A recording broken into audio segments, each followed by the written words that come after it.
Good morning, children. First of all, I would like to say the importance of handwriting. Generally, handwriting is a very important aspect of student life because up to the 10th class or up to the board exam, no oral examination will be conducted. No oral examination will be conducted up to the board exam or 10th class. Just you have to present your answers in the answer booklet. On the basis of your performance in the answer booklet only, you will be awarded the marks. It means you have to write that answer sheet or answer booklet with a good handwriting and a neat presentation. Then only you can get good marks and good grades also. Okay? So, practice a good handwriting. Okay? Now, I am going to say about the Lucida handwriting. Lucida, Lucida. It is a new font of handwriting which is introduced in our Sri Chaitanya in the year of 2014. From then onwards, we are getting good grades in our SSC public examinations. Okay? Now, about the Lucida handwriting. Any handwriting, either it is Lucida or it is cursive, whatever it may be, whichever it may be. Generally, it is written in 4 lines. These 4 lines have 4 different names. They are the first line, second line, third line, fourth line. The first line is known as the upper line. The second line is known as control line. The third line is known as base line. And the fourth line is known as the lower line. These 4 lines, upper, control, base and lower lines, make 3 zones. Zone means it is nothing but a place where a particular letter is written.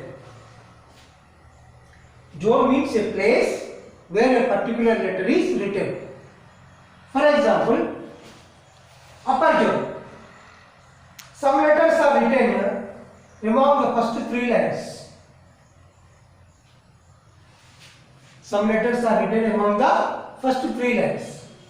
This space is known as upper zone because it is laid in the upper part of this 4 lines pattern. That is why this zone is known as the upper zone. Next, the middle zone. Some letters are written between the control and base lines. It means between the second and third lines. This space is laid in the middle of this 4 lines pattern. That is why this zone is known as the middle zone. And some letters are written among the last 3 lines.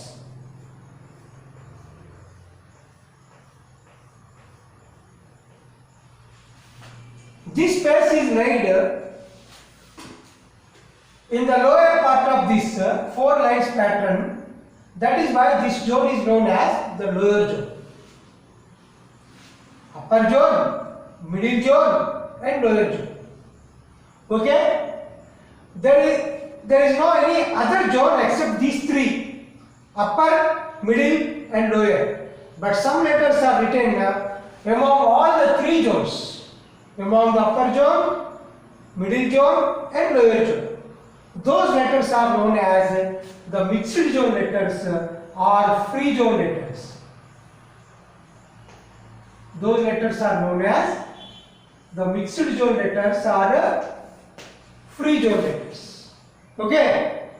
Now I am going to write the upper zone letters on the board with the help of these strokes. These are the strokes which help us to write these upper zone, middle zone and lower zone letters. First of all, I am going to write the small letters in the upper zone, because small letters, they are the important part of our handwriting, because most of the handwriting is written in the small letters, in the second type of letters only. Okay, so I am going to write the second type of letters, it means small letters, with the help of this stroke in the upper zone. Okay, the strokes which are used to write these upper zone letters are, this is the first stroke and this is the second stroke.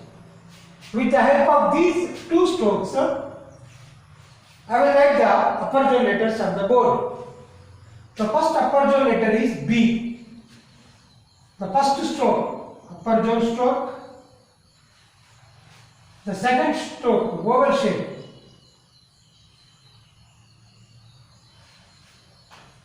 This is the way of writing B. And next D. With the help of this vowel shape and the upper zone stroke, we should write D in this way. Next, F.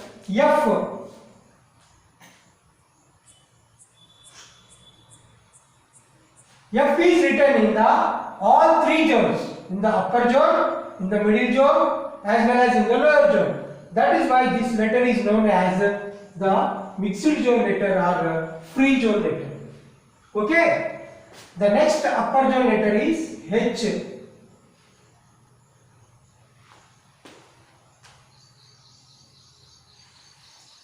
And the next upper zone letter is K. With the help of the same upper zone stroke, a small careless in vowel shape and a stroke at the bottom.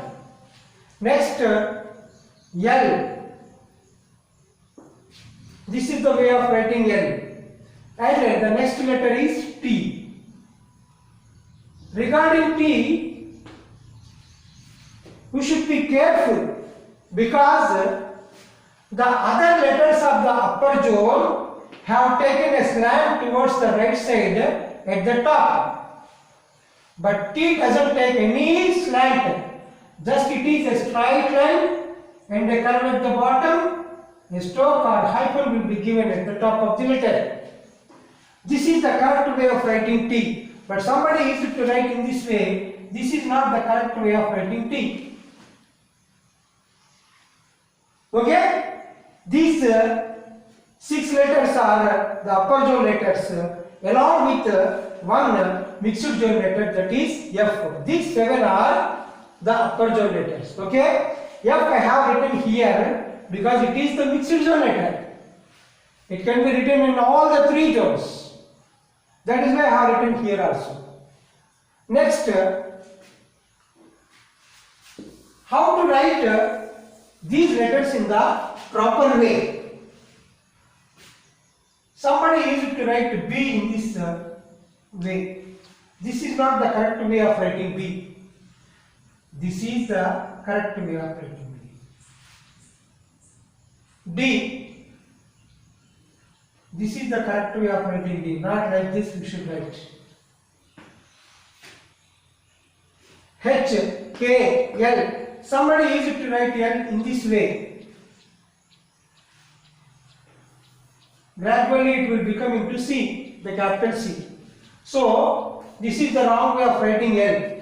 Just it is written like this, taking a slant at the top.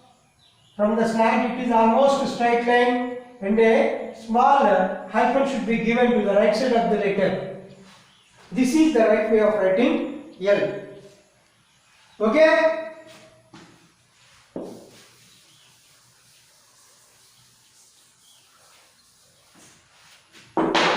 And somebody used to write H in this way, like this and like this. These are all the wrong ways of writing H in the proper way. This is the correct way of writing H. We should not make an angle at the top like this.